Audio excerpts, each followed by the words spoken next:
What's up, fellas? Today we're testing the 20mm silicon carbide burner nozzle. People have been blowing me up over this thing and I just haven't had time to test it. Everybody wants to see it on waste oil. I've been getting emails, phone calls, and all that. The problem is the thing works awesome.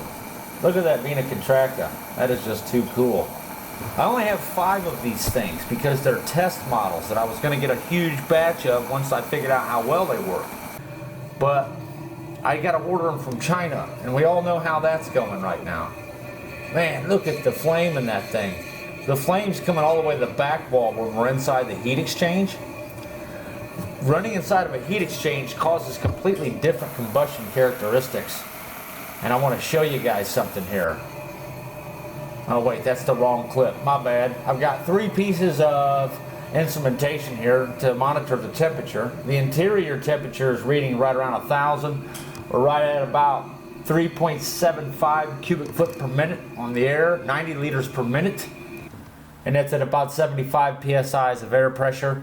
We're using a gas air compressor to run this thing. We're going to start the test, or the metering part anyway, at 14 liters. And it takes about 14 minutes, ironically, to burn that oil up. And that comes out to about 46.1 kilowatts. So about 4.6 liters per hour. This thing throttles down also. I wanted to show you guys the different flame settings. It can go down very low. It can ramp up pretty high as well. This thing throttles like a Ferrari. Nothing you do to that throttle will put it out. I've got some burners where if you just look at them wrong, the thing goes out. Let alone try and do some of the stuff we're about to see here. I'm kind of trying to dial the flame into a real good hot burn. And one of the ways you can determine whether or not you're at the optimum setting in some conditions is by how loud it is. I'm listening to the crispness of the burn and how loud it gets. Usually the louder, the hotter. So this thing it works phenomenal. I mean, I can't stop enjoying this thing. I'm definitely going to be getting a batch of 1,000 of these things. Look at that same flame, what it does when you throw it in the heat exchange. This is the part, I think, where I get to show you why. I'm kind of narrating during editing here, obviously, but it's kind of hard to judge what's coming up next. We saw no smoke there. Now I'm going to take this out and I'm going to show you what's happening. See that same small flame? It grows because of this right here. You see that oil splatter up against that block? That will not be combusted in a naked test situation. So if you buy one of these from me and you test it, don't get concerned about that little bit of oil splatter. As we see, once you put the burner inside of the heat exchange, that then begins to combust quite rapidly. Look at that. The flame's all the way to the back end of the burner now. We're burning all that. That's antifreeze, brake fluid, everything you can think of is in this witch's brew. Okay, I got it taken apart. Taking a look inside here, and I'm liking what I see. See that self-ablating process taking place? There is some dark stuff there from startup, but over time, that ablates off of there. You can kind of see this piece here getting ready to go. This is about 3.5, 4 hours of runtime. So I'm definitely liking how hot this gets. I'm just attributing this yellow coloring to the insulative characteristics that the silicon carbide has. Look at that iridescence.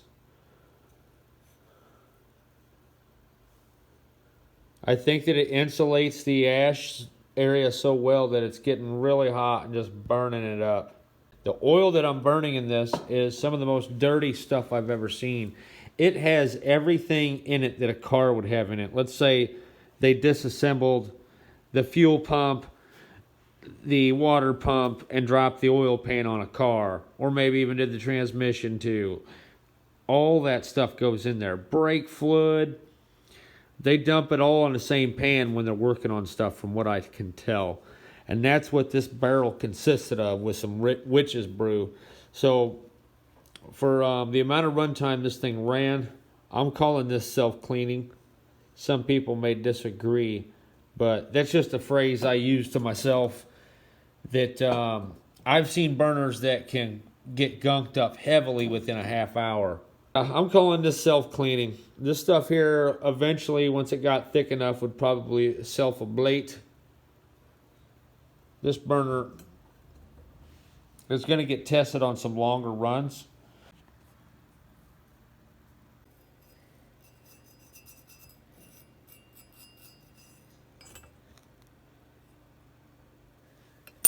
So, by self-cleaning, I don't mean that it scrubs itself, but it does self-ablate. You can see that piece of char blistered off there. Get you the light. So that big black spot it just flakes off. It's basically vitrified ash. And over time it will ablate. I think ablate's the right word. Correct me in the comments if I'm wrong. Bob Roscoe, you're right, brother. My heat exchange also has this yellow stuff inside of it. So as long as you're getting hot enough, you're good.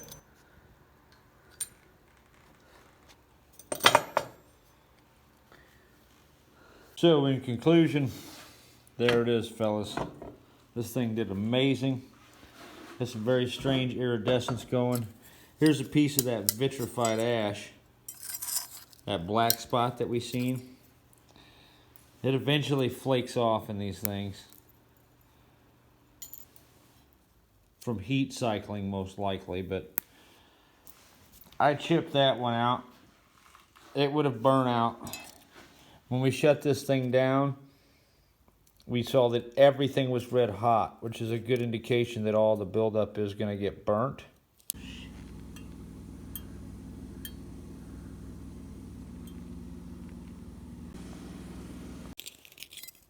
But yeah, that's vitrified ash right there.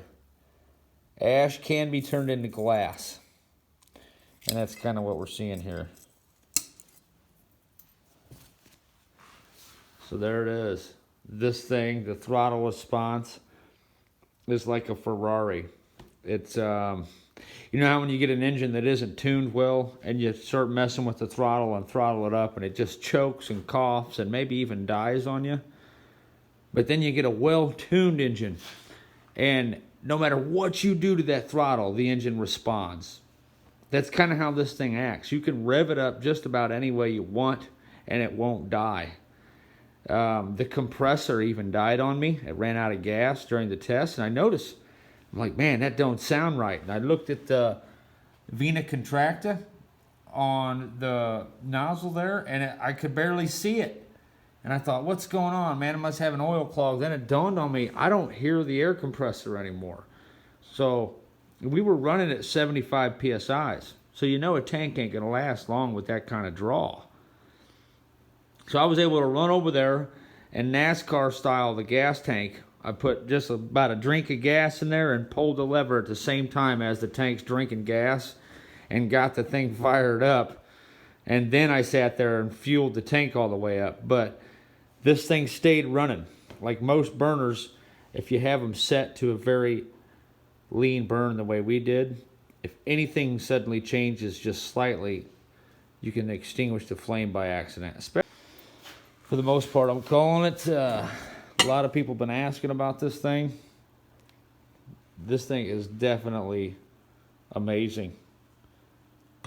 It works far better than the micro and the mini.